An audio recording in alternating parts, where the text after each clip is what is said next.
Hi, everyone, and welcome to another Change the Air Foundation interview. Today, I'm really excited to be speaking with Mark Levy. In today's episode, we're going to cover some Mold 101 type information and hopefully bust some common myths and misconceptions that are out there. One of our goals at Change the Air Foundation is to arm you with reliable and accurate information so that you can feel confident and comfortable when talking with professionals and making decisions with your family. So today's episode is going to be a really great place for anyone to start. It doesn't matter if you rent or if you own. If you're exploring that connection between your health and your home, you're definitely going to want to take a listen. That said, welcome, Mark. Hey, thank you for having me. I'm really excited to be able to join you this morning and to share some information to your listeners about mold and other contaminants that could be impacting their home. I love it. The more information we can get out to people that's accurate and reliable, the better. For those who don't know Mark, he founded a company called The Mold Guy that's dedicated to performing mold inspections specifically for hypersensitive individuals with complex health issues like biotoxin illness, Lyme, CFS and ME, and autoimmune issues. Founded in 2005 by Mark after making a simple observation, dealing with mold contamination is overwhelming and scary, that's for sure. Questions like, will mold make me sick, or do I need to leave my home right now, fly through one's mind the instant a mold problem is suspected. Mold is no longer a conspiracy theory. The stress and uncertainty that comes along with mold problem has finally been acknowledged as being as big of an issue as the mold itself. Mark is certified by the American Council for Accredited Certifications. The Certification Council is North America's oldest and most prestigious certifying body dedicated to indoor air quality. The ACAC is accredited by the prestigious Certification for Engineering and Scientific Technicians Board and the National Commission for Certifying Agencies. That's a mouthful. Sorry about that. I stumbled a bit. Mark, one of the things that, I think if you're new to mold or water damage buildings is that it's really not just mold that occurs in a water damage building. It's a complex ecosystem. Can you tell us a little bit about what might be going on in our homes after a water event?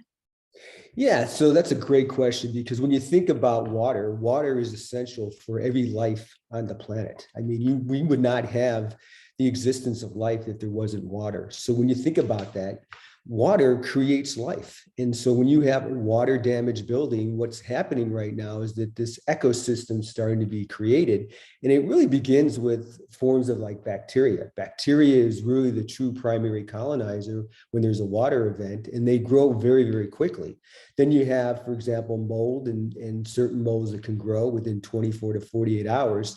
And when these certain types of organisms start to grow, as they go through their life cycle, they start to actually release secondary byproducts. And these secondary byproducts can actually be very much of an issue, not only from a destructive perspective, but also it could be very lethal.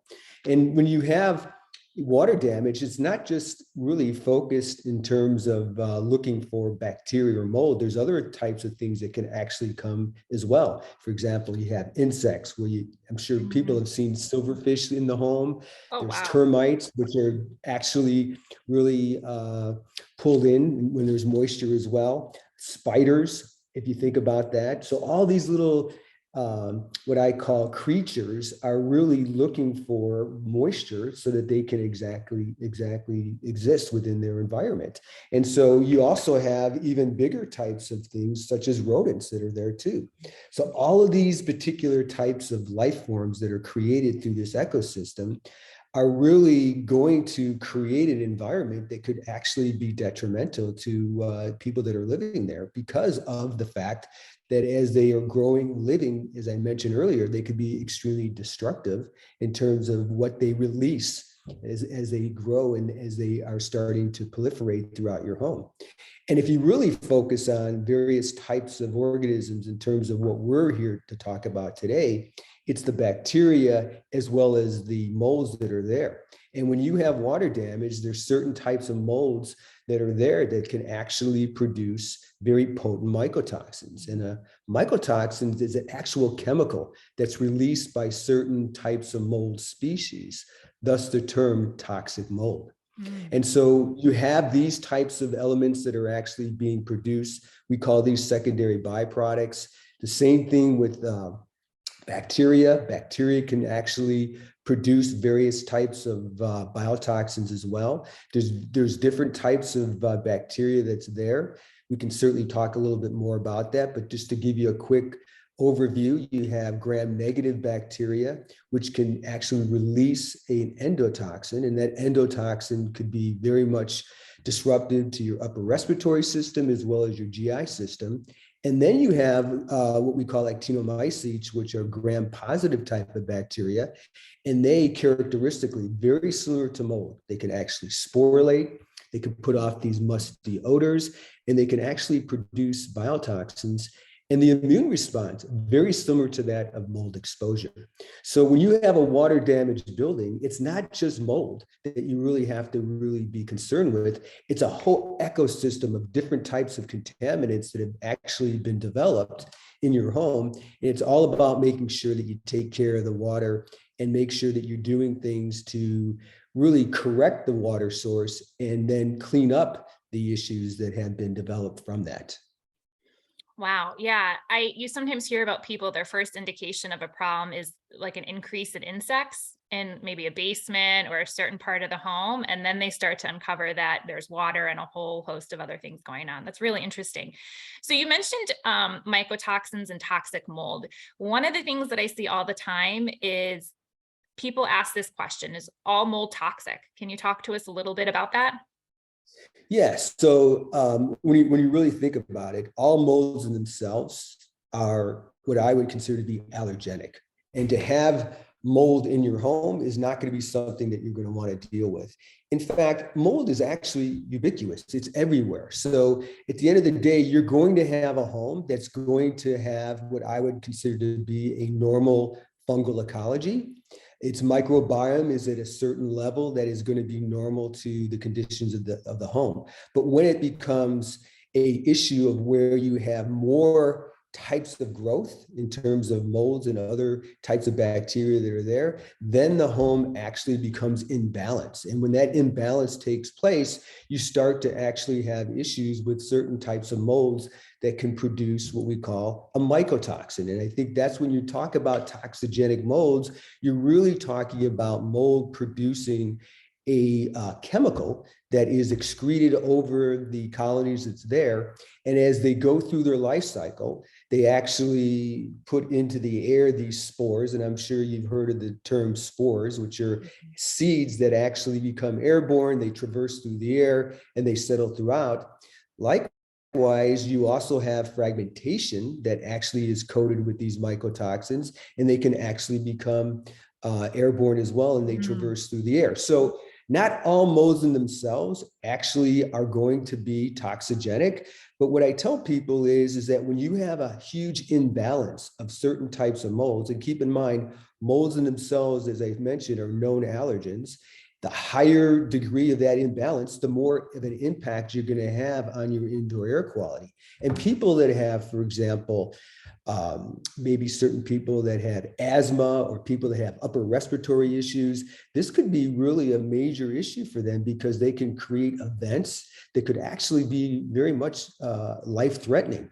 So you really have to understand that, yes, there are toxic molds that are there, but at the end of the day, mold in the home is something that you want to take care of, whether it's going to be allergenic or toxigenic. It really needs to be dealt with and really brought into what I would consider to be a normal balance within your home. No, that's good. So if you have been someone out there and you've been told by a landlord or maybe a contractor or a spouse that, you know, it's not a toxic mold, it doesn't really matter, right? You don't want mold growth in your home, regardless of species or type, it sounds like. Absolutely not. Absolutely. Some people will say, that's not a big deal. It may just be, for example, some type of mold that doesn't really, create issues, but all molds in themselves, right? If they're growing within your home, become problematic. Right. And as you mentioned earlier, it's not just mold, it's bacteria and all the other things that come into play. So you really want to deal with those water damaged areas quickly and correctly. So one of the things that comes up all the time, because it's stressful to deal with mold, and we want those quick and easy solutions. Why is it not a good idea, in your opinion, to simply kill or fog or paint over or encapsulate mold? Yeah, so you hear a lot when people talk about treatment or they talk about basically trying to kill something. But think of it like this. If you kill something without removing it, does it go away? No, it doesn't. And what happens is when you're dealing with mold and even these other types of contaminants that are there, even if they're dead, they can still be a problem. They can still be a form of an allergy. They can actually still carry the toxins that are there. And as these organisms are still there, they become airborne and they traverse through the air and they get into your breathing zone. And so at the end of the day, it's not about treatment. It's always going to be about source removal. And the idea that you really want to work on is to remove these as often as you possibly can, because let's say, for example, you have remediation. I always tell people that remediation is never one and done. You have to continuously have a cleaning regimen that's there. And as you continue to pull out your dust, and we could talk a little bit more about that, you're going to be reducing your fungal, your toxic, and your microbial load within your home. So the cleaning regimen that you have is going to be really critical in terms of the way that your home is going to be a healthier type of home for you. So at the end of the day, when you're dealing with certain types of contaminants, that's one of the things that you want to be able to keep yourself aware of. Yeah, so dead mold is still a health hazard. Don't let anyone tell you otherwise. Yeah, Um, it's certainly not about killing something. It's about removal. Source removal is the key to this whole question that's there. yeah, and so people are like, well, I stopped the water from coming in, but that mold and still there, and any byproducts it produced are still there, and it can get into your breathing zone. So even if Well, you stop that's a the water, great point. That's a great point, because the number one thing that you want to do is you want to stop the moisture source. That's the key, right? So the key thing is to correct the moisture source. And then once you correct that moisture source, you want to remove those contaminants, those toxins from your environment. You don't want to just spray and leave it, because like I said, it's still going to be there and it's still going to be creating an environment that's not going to be healthy for you. yeah, no, those are great points. One of the other things that I think, if you've ever rented an apartment or a home, you've probably heard this from a landlord or a management company. They'll send someone in and be like, I can tell by looking at it that it's not a dangerous kind of mold. So can you talk to us a little bit about, can you identify the species of mold simply by looking at it? Absolutely not. Not even a mycologist who studies mold could actually look at something from the naked eye and tell you what type of mold that it is. You can certainly guess and try to determine what it may be based on the conditions that are there, but you really need to have the proper tools in terms of really analyzing it to be able to know that. And I'll give you a great example. There are times where we have, for example, contractors or maybe plumbers or even handymen that will look at some wood that could be up in the attic area, and there's mold that's on the rafters, and they'll look at it and they'll say, "Oh, that's not a big deal. That's just some type of wood fungus. No big deal. It has, no issue whatsoever when it comes to health." Well, let me tell you this: we test it, because if you don't know, the only way you do know is through testing, and that's why we recommend that you do test it. And the majority of the time that we test it, it actually comes back aspergillus, form of penicillium, maybe cotonium. So these are molds that actually are going to be water damage indicator molds that are there. So just by looking at something, you really don't know what it is unless you do proper testing. Not to go off on a tangent, but Stachybotrys, sometimes referred to as toxic black mold. Sometimes people will say things like, it's not black, so it must not be dangerous. Colored. Can you tell us a little bit about color and mold? Yeah, no, that's a good point, because it's interesting. Many people will look at something and they'll say, that's mold. It looks like it might just be dust. Doesn't even look to be any type of mold. Or mold in itself could be many different types of color variations, from black to gray to yellow to, to many different white believe it or not. So there are many different types of molds, and the variations in terms of the way that they grow and the color variations are going to be really a major variety of what you may see there. So you really can't understand that just because it's not black, that it's not a mold. It may be another form of a species of mold that actually is growing that's there. And so anything that you see that is an unusual substance is something that you want to take action to.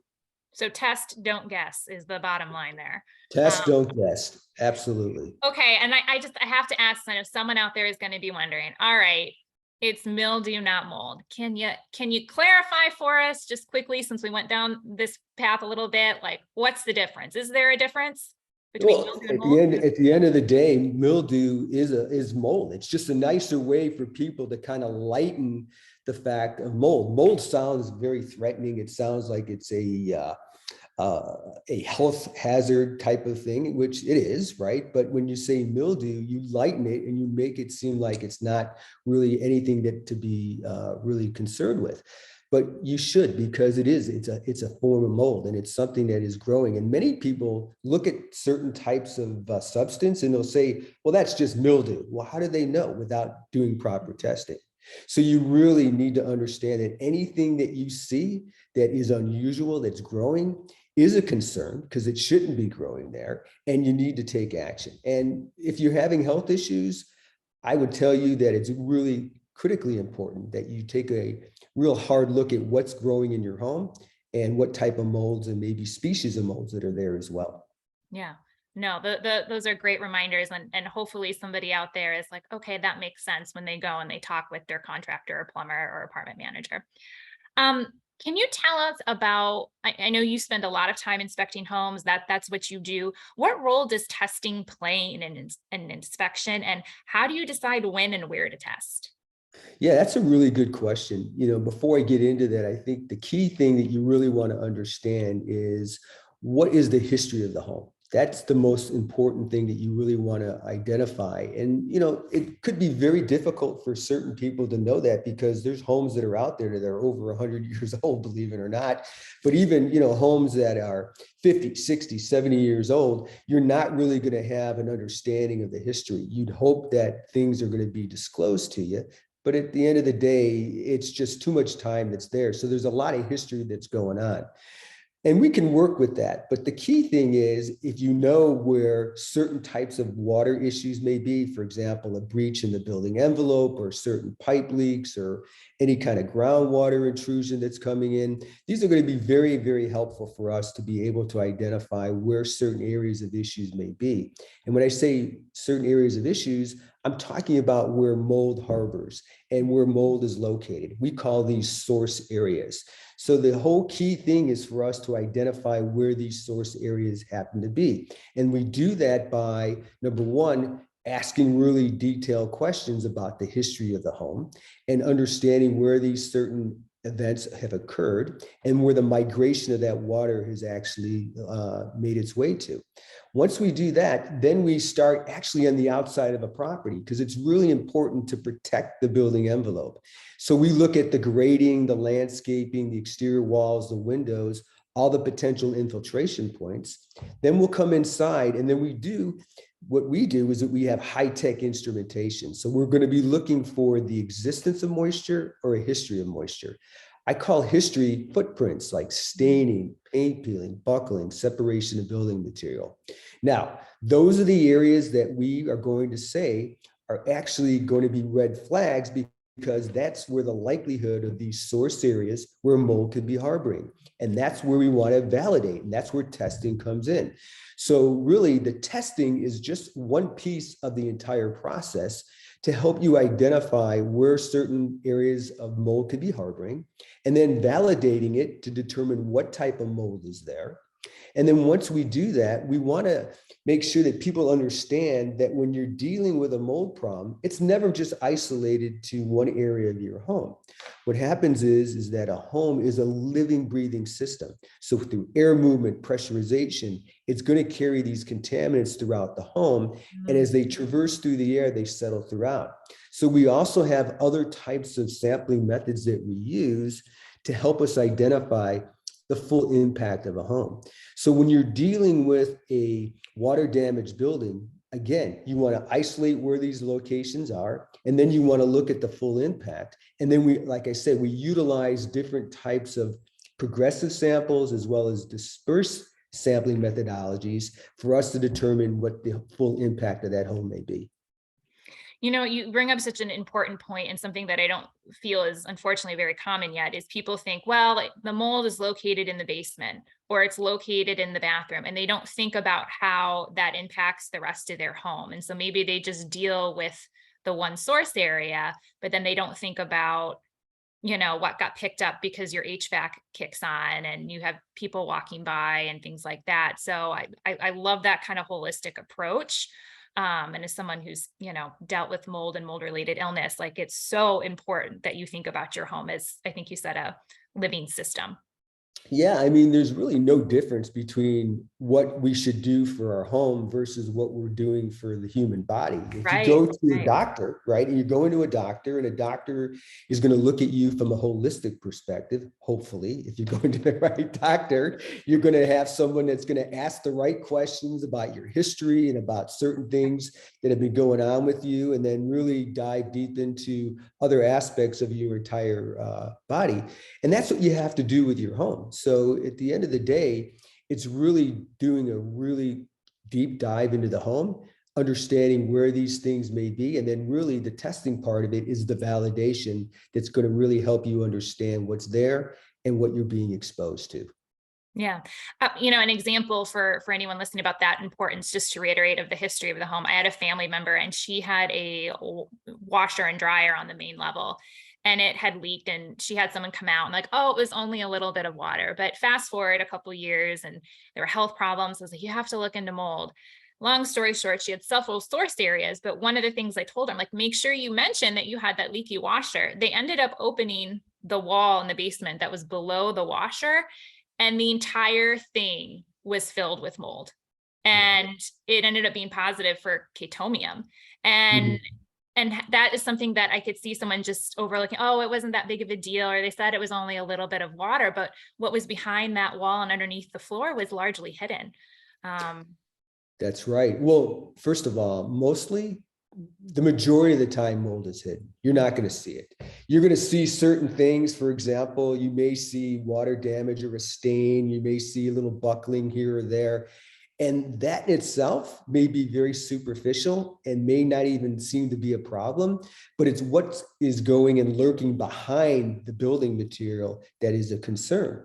So the majority of the time when we're doing our investigations, we don't see mold. We see those mm, footprints that I'm talking about. And many times we're also not even seeing any type of damage because maybe people painted over it or they did certain type of patchwork or what have you. So things have been covered up where you really have no clue and no idea what could be hiding behind the building material. So it's really critically important. Anytime you have a water event, to really, the first thing you need to do is correct the moisture source, stop the water as quickly as you can. And then once you get that fixed, then you want to make sure that you're pulling the areas of where the water had migrated to, taking off those layers to make sure that those layers have not been properly, I should say, have not been impacted and they're properly looked at in terms of what's going on behind there. But you should do it in a way where if it's a large water event, you want to bring in professionals to dry it out appropriately.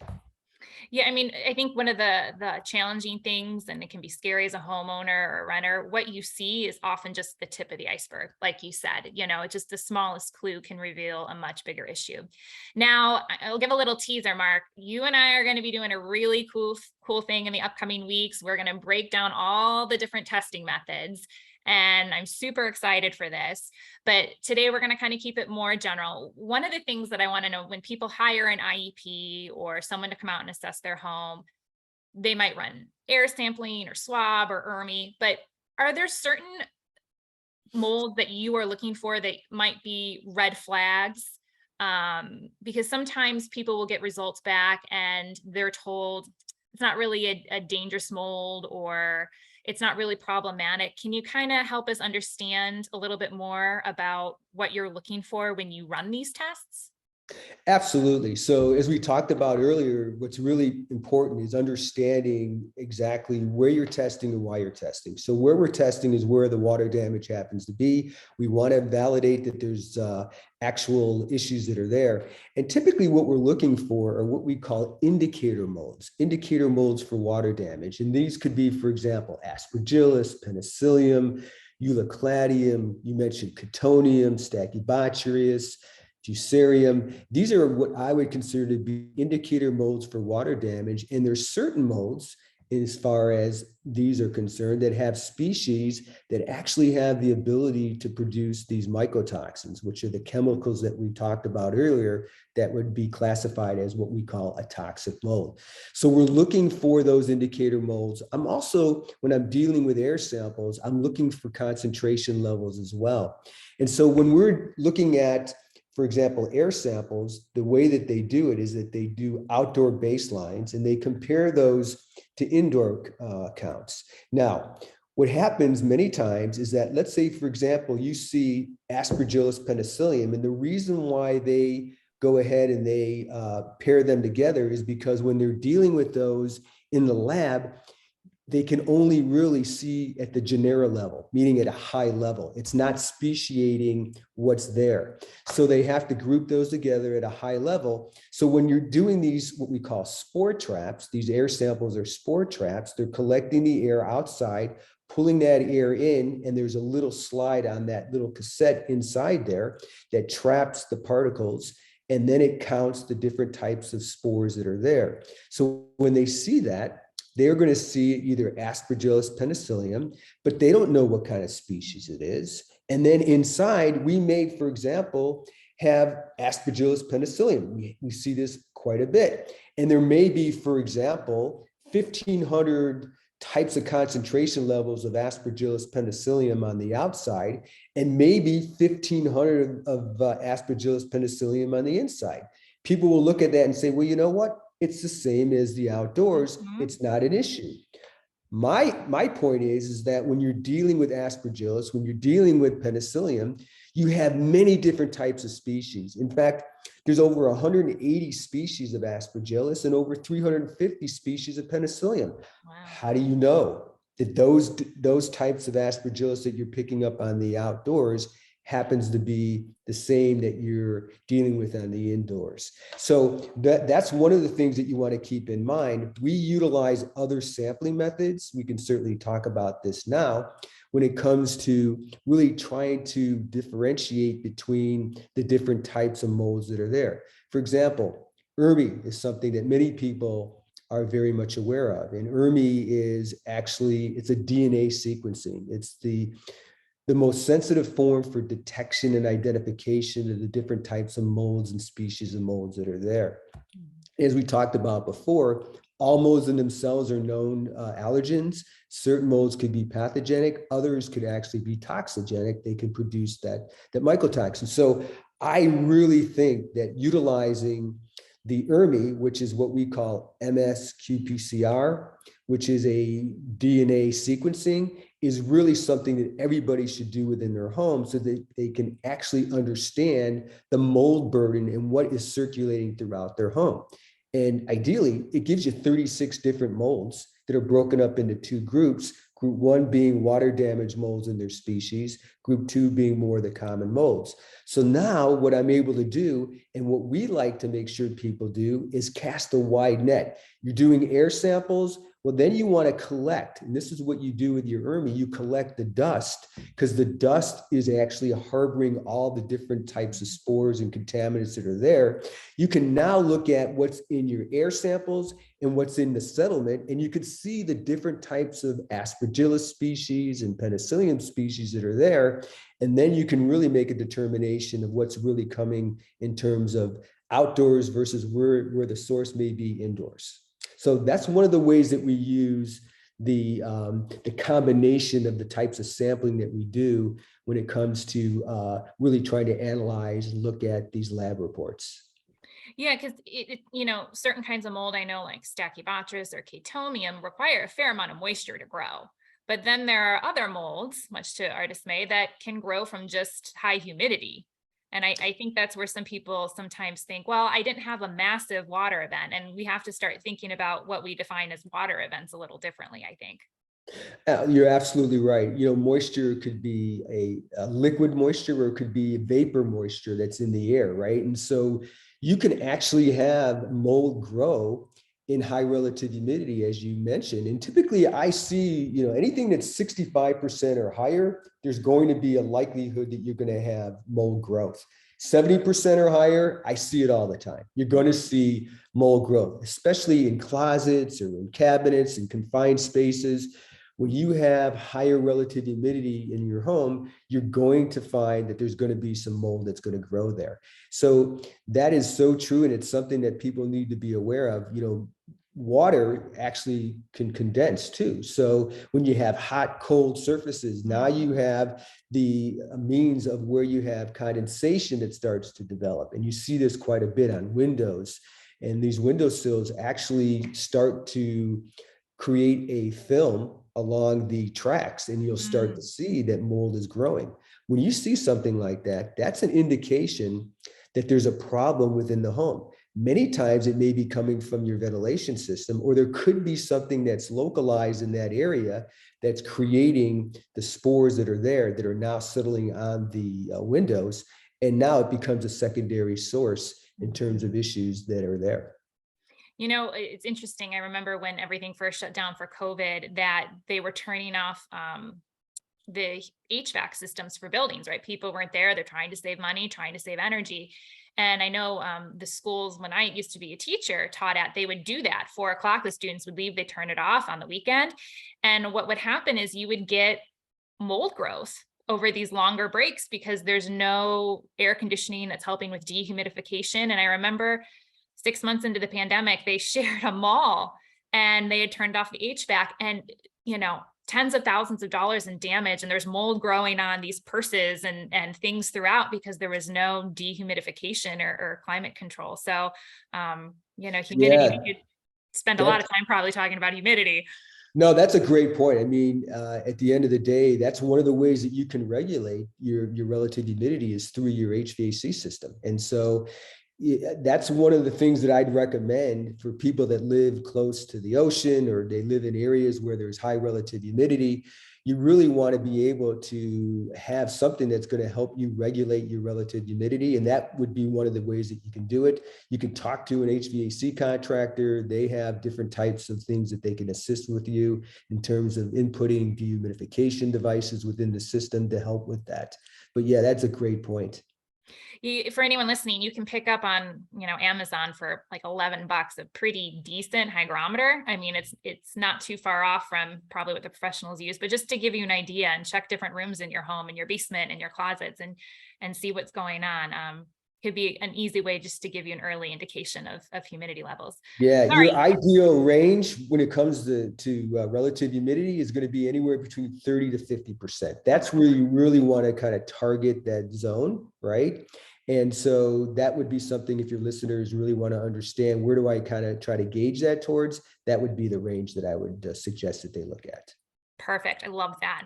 One of the things, anyone who's been dealing with this and is suffering from the health consequences is, they're going to a doctor, probably not their main practitioner, maybe a functional medicine or integrative medicine type doctor. So how can the environmental testing that you do complement medical labs? Yeah, that's a great question. And I will tell you this, one of the things that we have found is that not only do we provide people with our labs an understanding of where mold is and what type of mold that it happens to be, but also when we're looking at what we call the disbursement labs, which is going to be the ERMI and the mycotoxin. And then we also have more progressive samples that we use, for example, for the endotoxins as well as the actinomycetes. Those are great labs to compare, because people can go and they can actually test their system to see if they have any kind of mold in their system. So whether you're doing a blood sample or whether you're doing, for example, a urine analysis for mycotoxins, actually, those are things that you can compare in terms of what's in your system to actually what happens to be located in your home or your workspace.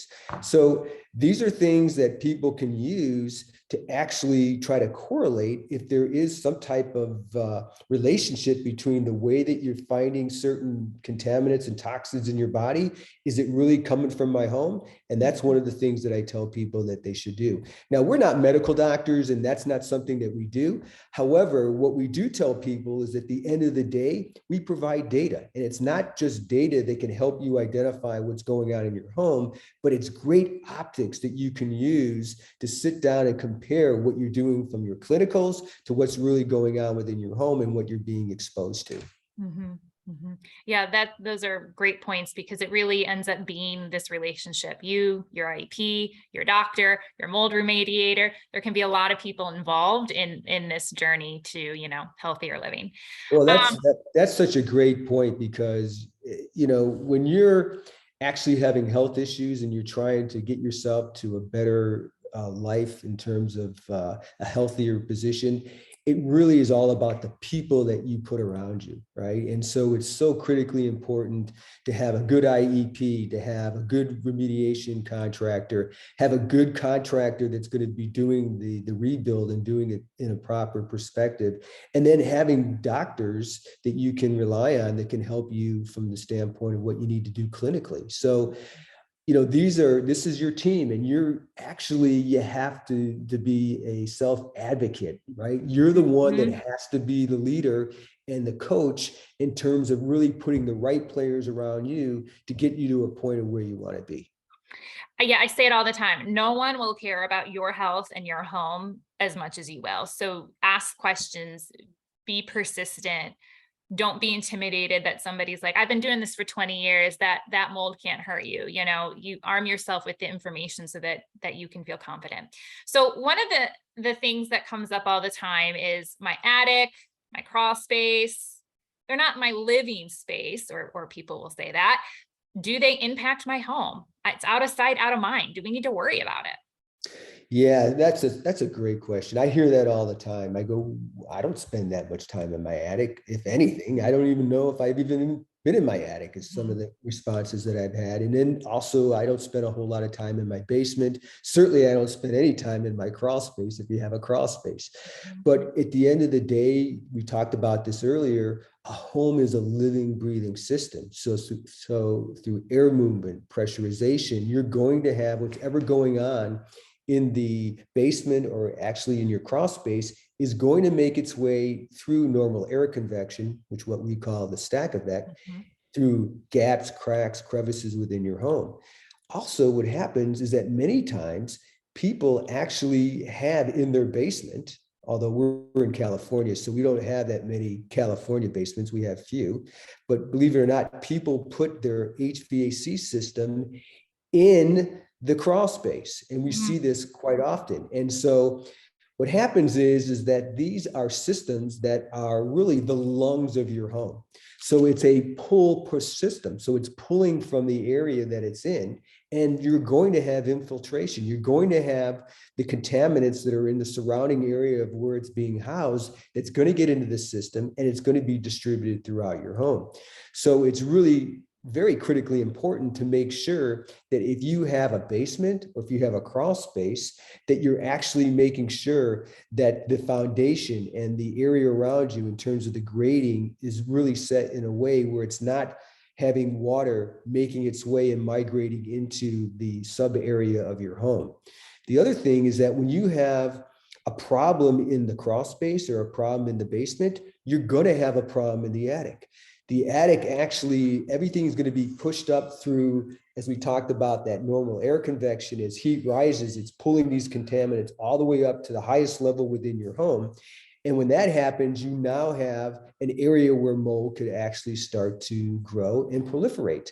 And the other thing too is many people, oftentimes, they're not even aware where they may have roof leaks or a breach in their building envelope where it causes problems in the attic area. And as we talked about earlier, water brings life.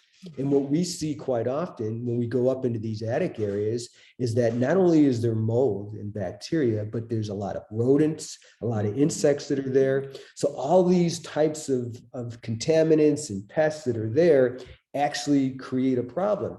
And in California, we do have a lot of the HVAC systems that are located up in the attic area, as well as the conduit, which is the flex duct that basically is the road or the highway for the airflow to go and be distributed throughout the home. And there's going to be leakage, there's going to be infiltration into these systems, and it's actually going to impact your home. Yeah, it's funny about attics. I know early on, I never went into my attic. You know, you go and have send someone up there maybe once when you're inspecting the home before you buy it. And then there's a decent chance that no one looks at it again until you go to sell your home. So if you're listening, I have gotten personally very comfortable. I check my attic once a month. I grab my flashlight, I set up my ladder, I hike myself up there. I don't enjoy it, but I know it's important and I've gotten comfortable. So if you're not checking your attic on a somewhat regular basis or having someone do it, take a peek. If you're not checking your crawl space, take a peek, because, you know, out of sight, out of mind doesn't mean it's not affecting you. I will tell you this. I'm very impressed that you're going up into your attic. I mean, attics, I'm not really opposed to going into attics, but I will tell you, going into crawl spaces, those are not fun, especially the ones that are not really giving you a whole lot of room to be able to go in there. So if you're doing an army crawl or doing whatever, it makes it a little bit difficult to go in there. And believe me, there's some things that I've seen in crawl spaces that you don't want to be close to, right? And so at the end of the day, I call that the abyss, that when you go into these areas that are really dark and moist and everything else. So but you're absolutely right. And a lot of things that people do when it comes to attics, which I don't recommend that they do, they store things up in their attic area. And so whether it be like Christmas ornaments or maybe certain things that they're just storing up in their attic area, you got to be careful, because these are not conditioned spaces. And so as we talked about, you're going to have an issue if you have a problem in your crawl space. You're going to have it in your attic. And if you have water damage issues that you're not aware of that's in the attic, anything that's up in your attic that's being stored there is going to be impacted. Yeah, so keep anything out of your attic, keep your HVAC system out of your crawl space if you can. Those are areas you want to keep, you know, clear of anything that might contribute to a problem. So one of the things I know you've talked about before is, why is clutter and dust your enemy? You don't normally think about my housekeeping habits as being directly related to, say, a water damaged building. Help us understand that.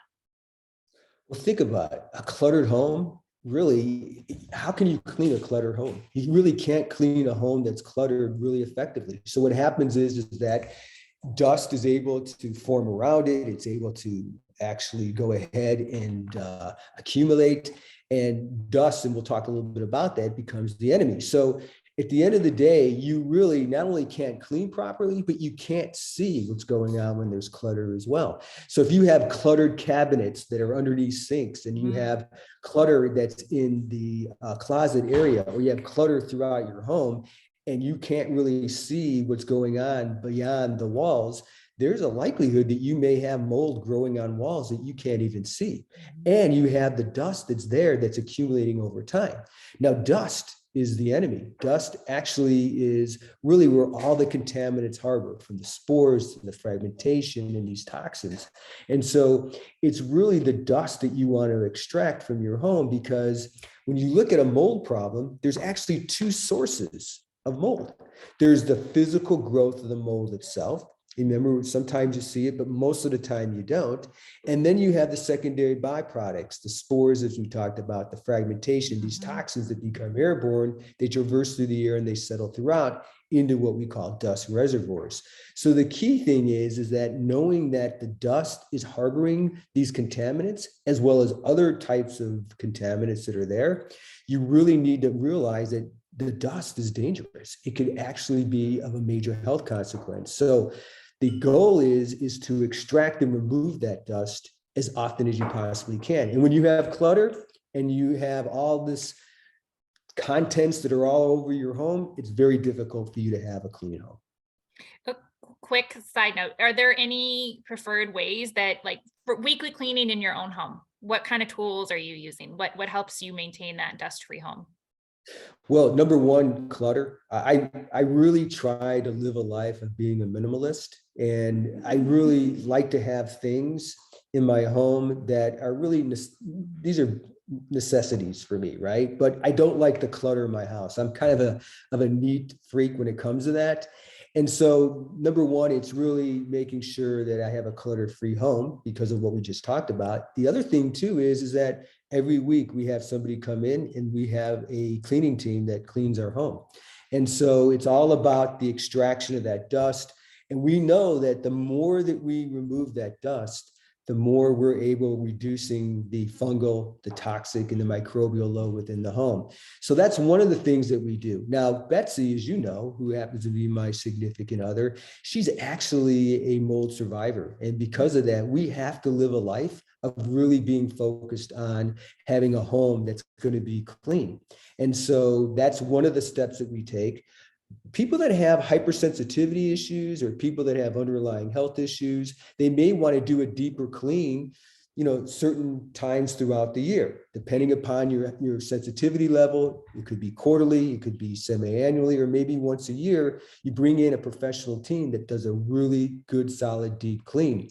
One of the things that we find is that when you're dealing with dust, it harbors behind your appliances. One of the main areas of problems actually is your refrigerator. Your Yes. Oh, refrigerator is one of the worst places where dust actually ends up getting pulled in. Many of them because they have a motor and then they have a coil that's in there. And so this is actually pulling in the air. As it pulls in that air, it's pushing it out as well. So now if you ever take a look at where some of these refrigerators have where they house their the coil and the motor, if you yes. ever open that up and see how dusty and dirty it is, actually that in itself could become a source area. And so not only is it pulling it in, it's pushing it out. So you really want to make sure that you can have somebody come in to clean under and behind your appliances so that you're not going to create any kind of sources that are there. Yeah, so if you haven't ever pulled out your refrigerator to check behind it for a number of reasons, dust, leaks from your ice machine or whatever, it's a good idea. Do yourself a favor, put it on your to-do list, check behind your fridge.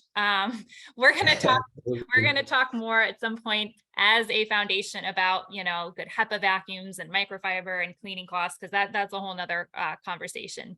My last question for you, if you don't smell mold, does that mean I don't have a problem? Or what if I only smell it occasionally? Well, if you're smelling something, that's a problem. So let's just make that a known fact that any odor, there's a problem. In fact, if you're looking to rent, you're looking to buy a home and you walk into a home, I will tell you this, if you smell something, take a beeline to the door and actually go look at another house. That in itself is a problem. Some people try to really figure out a way in their mind where it's not a big deal, but any kind of odor is going to be a problem. Even an intermittent type of odor is going to be a problem. And so that happens because we talked about high relative humidity. And so what happens is that these molds can actually go dormant when there isn't any type of moisture that's there. But then if there's a high surge in relative humidity, you might start to smell some type of musty odor. So that itself is telling you that there's a problem. Now, when you're dealing with a situation where you don't smell any mold in your home, well, you have to now step back and really look at the history, because has there been any kind of water issues that have taken place? Any plumbing leaks, any breach in the building envelope? And are there any kind of stains or any footprints that we talked about earlier? Those are going to be signs that there is a likelihood that there's going to be mold that is harboring behind these particular substrates or areas. And here's the thing, when mold starts to dry out, it actually becomes a bigger problem. And the reason why is that it starts to become very brittle. It starts to break down, just like a rose that is a very vibrant rose, but after a while it starts to break down and starts to fragment when there's not enough moisture that's there. Well, the same thing happens when you're dealing with mold. So as these colonies start to break down, they become very, very fine particles, and now they're able to be easier airborne. And as they traverse through the air, they get into your breathing, and the filtration system in your body, whether it be your nose or your lungs, does not have the ability to trap very fine particles. So what happens is it gets right into your bloodstream, and now you're dealing with more significant issues in terms of potential toxins that have now entered into your system because of what these fine particles are able to do. So you really want to be really cognizant of the fact that just because you don't smell something, just because you don't see something, if there's been events, there's been leaks, there's a likelihood that you have something that's going on. And what I tell people, and this is really critically important, is that when you have a mold inspection, it's not just about being isolated to one area and only one area. So to bring somebody in just to look at that, you really are making a mistake. You really need to look at your home from a holistic perspective. And if you have an issue of an isolated area, then there's a likelihood that there could be other isolated areas that you're not aware of that's impacting the house in its entirety. So what you do is that you bring somebody in, bring a professional in to not only look at one area, but have them look at the entire home and really look at it from a holistic perspective and do the things that we talked about earlier to really try to uncover what's going on. You know, that's a good point. Like, an investigation of your home really is the entire home, top to bottom, attic to crawl space and everything in between, not just the one area you smell it or you're concerned about. And thank you for the image about the flower. Anyone who's ever, dried flowers before and then you go to handle them know how easily that breaks apart. So if you just imagine this mold colony that's dried out and now it's brittle and that's going to enter your breathing zone, that's a really powerful image for people to think about. I have one other comment I want to Sure. say about this, because I think it's really important, because there are a lot of people that are out there. And again, I'm not a doctor and I'm not giving you any medical advice whatsoever. I'm just giving you some ideas in terms of some common things that I see anecdotally with my clients. And I think it's really important. But there's a lot of people that are out there that are walking around and they're feeling a certain way and they don't know why, and they're not feeling really well. And a lot of times you have people that have certain issues with their sinuses, persistent sinusitis. You have people that are actually dealing with certain types of persistent cough. You have people that have, for example, maybe unknown rashes that are on their body and they can't figure it out. You have other people that maybe have mental illness. You have certain people like kids that have autism. There's early onset dementia, even Alzheimer's, that are all certain things that people really should pay close attention to, because what we're learning and what we found, and this is what I see quite a bit, and I've attended many medical conferences. Up until COVID hit, we were going to 5 to 6 medical conferences a year. And the mental health conference was really interesting, where they talked about how the common denominator to these mental illnesses happens to be mold. And many illnesses become really the common denominator and a trigger. I'm not saying that people that are walking around having certain illnesses is because of their home or because of mold, but what I am saying is that we're seeing common themes that are out there where people are walking around with these types of symptoms, and they're finding problems within their home. So if you're listening and you're really wondering if you have certain things that you've been dealing with and you really can't really figure it out with your doctor, I think it might be a good time for you to have somebody come in and look at your home. That is absolutely a fantastic point and a kind of a great way to end up, because, we spend over 90% of our time indoors, and we know that our indoor air is, I think the EPA estimates 2 to 5 times, sometimes up to 100 times more polluted than our outdoor air. So what's in your home, where you're spending your time, that air matters. So we need to wrap it up, because we're going to go over on time. But for everyone listening, you're going to want to go to changetheairfoundation.org, sign up for our newsletter, because in the upcoming months, Mark and I are going to be having a whole weekly thing where we're going to unpack individual testing options for your home. We're going to spend a week on air or spore trap testing. We're going to unpack Hermes and Emma's and everything in between. So anything you wanted to know about testing your home, we're going to cover, and you don't want to miss that. So go to changetheairfoundation.org, sign up for the newsletter if you haven't already. And be sure to like and follow us on Facebook and Instagram. Mark, thank you so much for joining us today. My pleasure. Really enjoyed it. It was really fun talking with you. I love it. All right, we'll see you next time. Thanks so much.